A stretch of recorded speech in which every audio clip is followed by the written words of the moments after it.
Hey, I'm glad you're here. I hope the OPE materials are useful to you. And in these videos, I wanted to give you a few thoughts about bar prep in general and how to use these materials. You can take or leave these as much as you like. On bar prep, one thing to just be aware of is that the bar exam is obviously a major undertaking and it's a huge source of stress and anxiety for any new lawyer. And one thing that commercial bar prep companies do, I think, is actually try to sort of aggravate that fear in order to convince you to study more. I actually don't think that's particularly useful. I mean, all you can really do is kind of think about your odds and do whatever you can to increase them. Kind of do it rationally and calmly is the best approach. So there's kind of good news and bad news. The good news is, as you've all heard, that for the bar exam, you don't need to be an A student. You don't need to get 100%. You only need to get something like 2/3 or 3/4 of the points, depending on what state you're in. So it's more like you really only need to get about a B minus or a C plus in order to pass. That's the good news. The bad news is that, as you probably all heard, bar passage rates have been falling pretty dramatically in recent years across the country.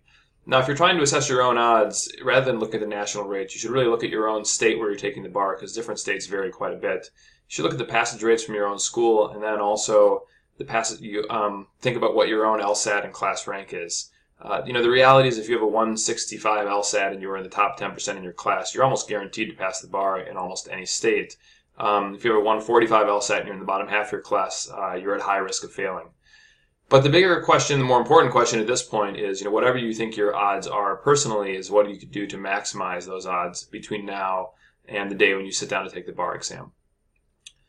And I think for that, the key thing to recognize is that the bar exam is really, to a huge extent, just a massive memorization test.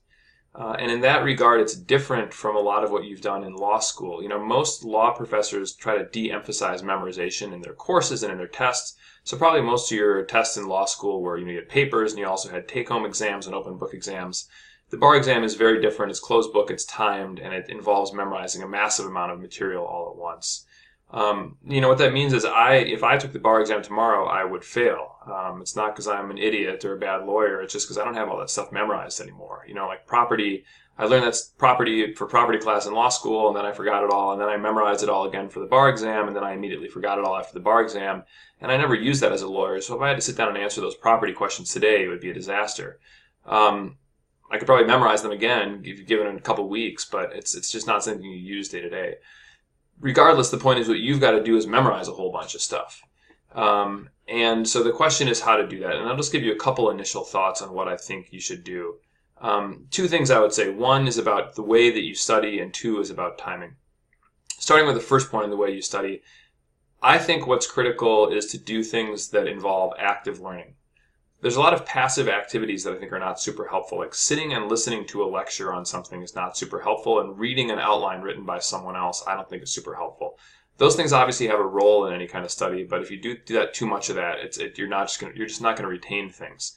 Trying to do that for 6 or 8 hours a day is a lost cause. Your brain just can't handle it. I think it's much more important to do active things where you are forcing your brain to work, kind of forcing the cognitive processes to kick in, because I think that's how you retain stuff, which is what you need to do for memorization tests like this.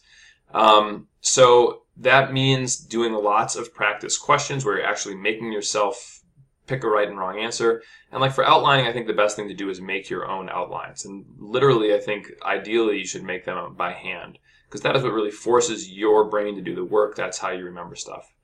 A second thing I would say about is timing. I don't think it's super helpful to start trying to cram in a bunch of stuff, months before the bar exam. Because you just can't memorize things for that long when you're not actually using them.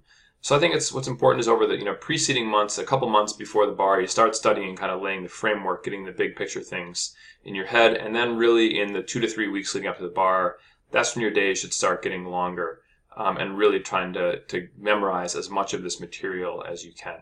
There's obviously other skills that matter for the bar, like how fast of a reader are you and how good of a writer you are. But those are things that realistically you kind of can't fix in the course of 4 weeks or 8 weeks or 12 weeks. What you can do is memorize a lot of stuff.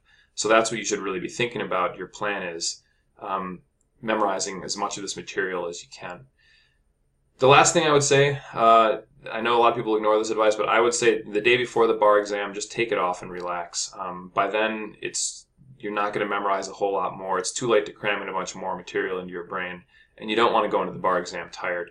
So the last day, play a game of golf, go to a movie, have a few glasses of wine, maybe look over your short outlines one more time, but other than that, just relax and go into the next day rested.